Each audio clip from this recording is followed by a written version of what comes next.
ഇന്ന് ജൂൺ 19 വായനാ ദിനം. കേരള ഗ്രന്ഥശാല സംഘത്തിന്റെ ഉപജ്ഞാതാവും പ്രചാരകനുമായിരുന്ന PN പണിക്കരുടെ ചരമദിനമാണ് ജൂൺ 19 വായനാ ദിനമായി ആചരിക്കുന്നത്.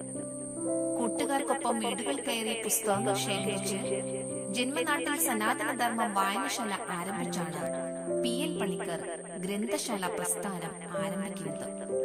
കേരളത്തിലുടനീളം സഞ്ചരിച്ച് വായിച്ചു വളരുക, ചിന്തിച്ച് വിവേകം നേടുക എന്ന് അദ്ദേഹം കുട്ടികളോട് ആഹ്വാനം ചെയ്തു. ഗ്രന്ഥശാലയില്ലാത്ത ഒരു ഗ്രാമവും കേരളത്തിൽ ഉണ്ടാകരുതെന്ന് അദ്ദേഹം ആഗ്രഹിച്ചു. അതിനായി അദ്ദേഹം പ്രവർത്തിച്ചു.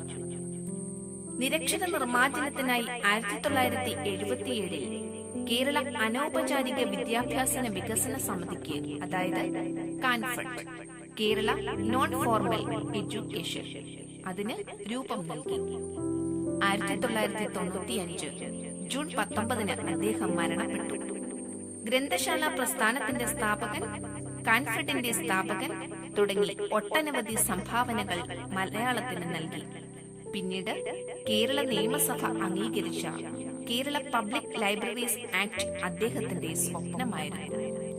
പുതുവായിൽ നാരായണ പണിക്കർ എന്ന PN പണിക്കരുടെ ചരമദിനമായ ജൂൺ 19 1996 മുതൽ കേരള സർക്കാർ വായനാ ദിനമായി ആചരിക്കുന്നു. നന്ദി.